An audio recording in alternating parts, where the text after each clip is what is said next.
the instability and the chaos coming out of the Trump administration, whether it's the trade policies or the attacks on the federal workforce, those are impacting Virginia and Virginians in a really substantial way.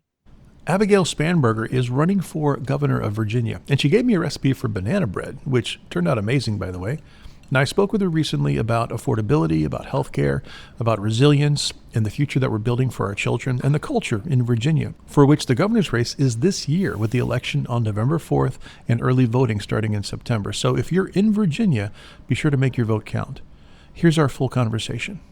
Oh, I'm very excited. I got your recipe for the banana bread. I'm just waiting for my bananas to ripen. I always just wait for bananas to ripen, and then it's not like time for me to make banana bread. So then you peel them, freeze them, and then they actually get sweeter even once they freeze and then unfreeze.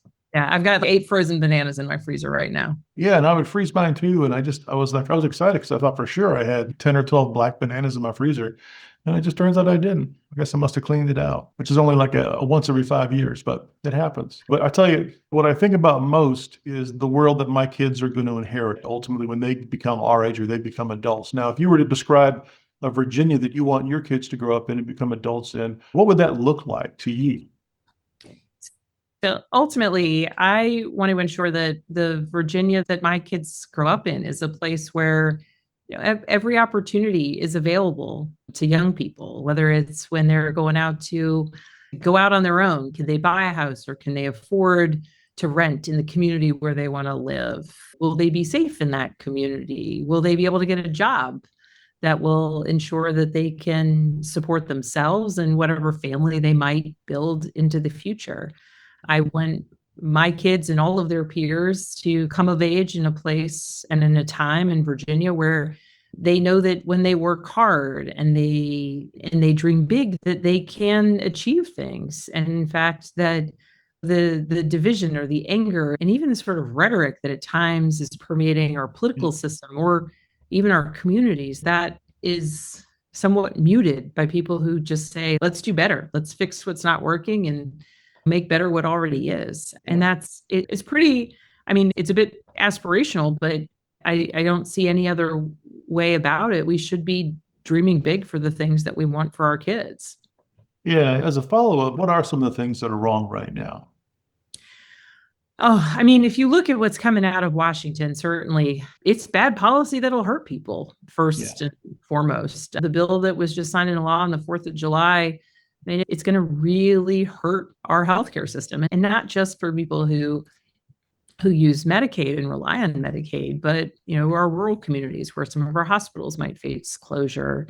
It's going to impact those who use private insurers, because as more and more uninsured folks walk into hospitals, or as some of the Medicaid reimbursement rates get shifted into the future, that's going to drive up costs. We might see hospitals potentially cutting services or cutting staff, and that just impacts all of us.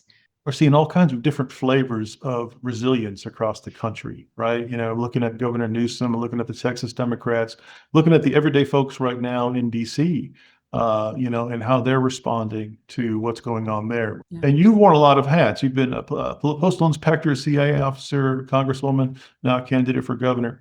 Along your path, what have you learned about resilience? That you just have to stay steady, that you have to recognize that there will be really, really difficult days. Certainly that was my experience in all of the jobs that you have listed, all of the ways I've been a public servant. Yeah.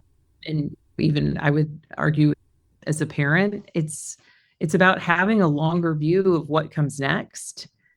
Because at times, if you just focus on the hardship you're facing in the moment, or even in that week or in that month, it can be difficult to see through it.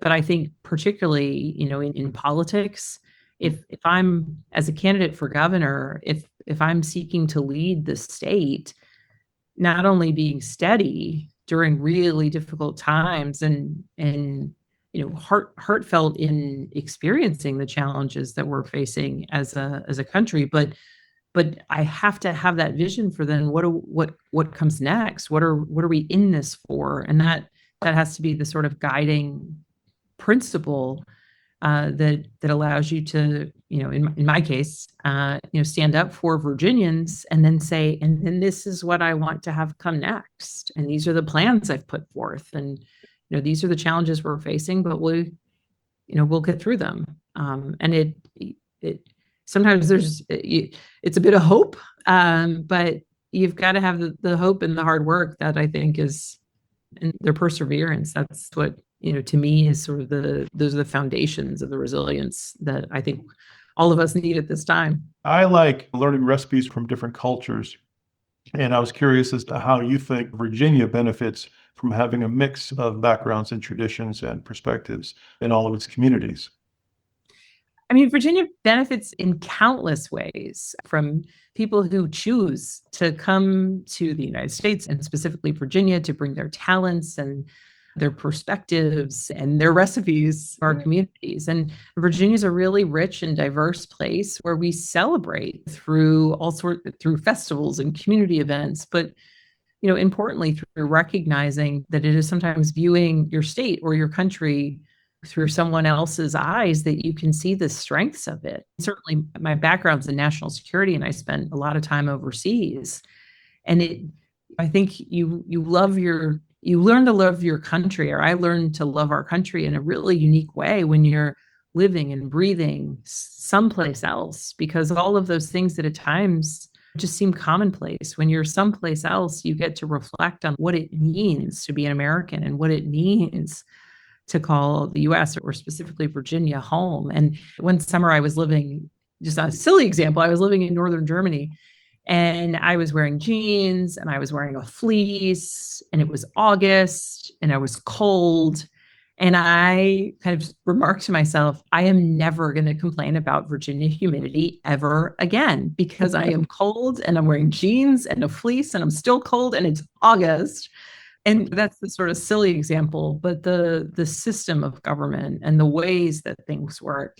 And we can celebrate so much of that, what the richness that has come to Virginia through food, through recipes. And next time you're coming up through Virginia, I've got 101 different restaurant options and suggestions where we've got incredible folks who have brought their culinary delights here to Virginia. I appreciate that. I worked for USA Today for a little while, and I was actually living in DC in Foggy Bottom, and going across to Roslyn when the headquarters were there. Now they're out a ways, somewhere different, but yeah, I loved it up there. I think it's fantastic. And we went just do a camping up in the Shenandoahs, and there's just so much amazing things to do. Well, I would just want to make sure that everybody knows that Virginia is a unique state in that we have elections in the off year. So in November 2025, Right. it's just us and New Jersey, actually, that have the statewide elections. And that election is November 4th, 2025. And in fact, in Virginia, we have really exciting opportunities to vote early. We have early voting, 45 days of early voting, which starts September 19th. Okay. Virginia is also unique in that we elect a governor, lieutenant governor, and attorney general separately. Certainly we're all campaigning together, but we're each on the ballot separately. And we've got 100 people running for the House of Delegates in all 100 House of Delegate seats. So I just want to make sure that people know that sometimes we always think in terms of the midterms and the even years, but Virginia's one of those special states that we like to do things our own way. So we've got our election this November. That's good to know. Absolutely. Thank you. Wonderful to meet you, Abigail. Nice to meet you. Okay. Thank you so much.